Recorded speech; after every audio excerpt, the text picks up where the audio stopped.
In the past few weeks, I've been focusing on releasing new products, and whenever I do that, it gets really hard to be on top of my own digital planning. I have already decided what system I'm going to follow starting in January, but this month I didn't really have a planner that I was using consistently, so when I needed to start planning for the holidays and organize my days, I thought of using the holiday planner.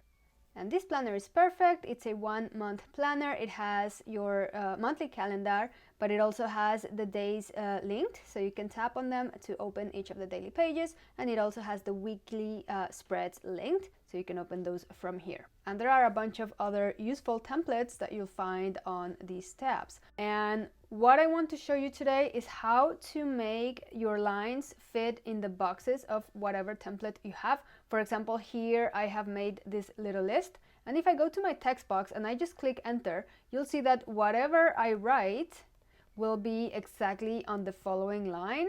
And it's a very simple process on how you can do this, so that's what I will be showing you today. So let's head to my wishlist page, which is the first tab on the right. So I'm gonna tap on my text tool right here, and I'm gonna tap anywhere on the screen, and basically I'm just gonna make a list of names, and the idea here is that you have several lines of text. Okay, once I have a bunch of different words written down, I'm gonna select the font that I'm gonna be using, and I want to use Roxana Bold, so this was not it. There we go. And I want to center my text. And here's the important part. The next thing you do is you go to your paragraph menu, which is this icon right here. And this is where you can control the separation between words in your text box.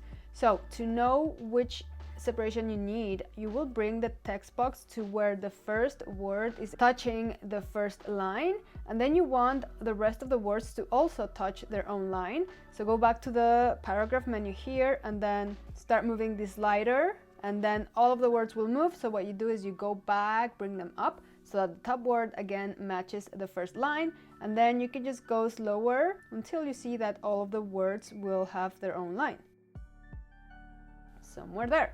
Now that they have the exact same separation in between them, I can just bring them up and have them be in the middle.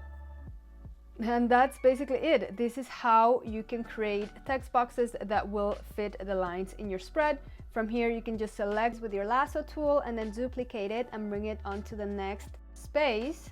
And then you can start making another list here as well. And then you can just make as many copies as you need and keep on filling out your page.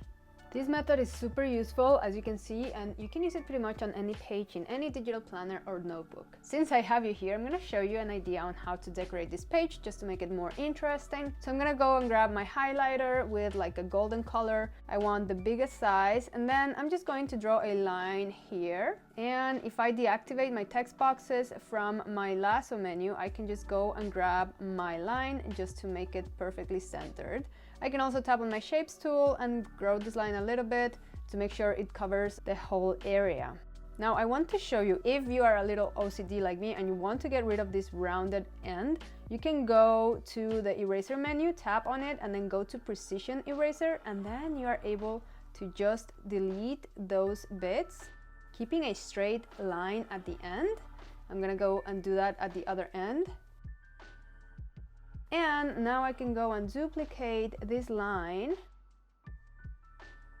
Now I'm gonna select them all three to duplicate them, but now I want to change the color, which I cannot do until I select again. So I will go to my freeform lasso, and then I'm just gonna select these other lines to change the color to something like this. Now I will go to my lasso menu again. I will turn off handwriting. I no longer want to be selecting these lines, but I want to turn on the text boxes, because I want the text boxes to be on top of everything at the front. I'm gonna select my square lasso now, and then just bring these to the front, just to make sure that they're not being covered by the highlighter. And I can also now make them a different color. I'm going to try with white. I think that's good, but then I need to make my select only those lines, something like that. And that's it. This page is pretty much done. Now I will just quickly show you how you can also decorate. I'm opening my Stixer here, and let me find my category. I go to celebration, and then I find my Christmas stickers. These stickers, by the way, are free, so I'm gonna leave you a link below to where you can download them. And now I'm just gonna pull a few stickers and start decorating. I kind of don't want to see my pages too empty, so usually if I have a lot of space, I will just start adding stickers. It's so easy, it's fun, and the page looks a little more full. And then I'm gonna have this little guy here say something, because seriously, it's possible that I will forget. We're gonna spend Christmas in Canada, and he really needs to wrap the gifts before we have to go.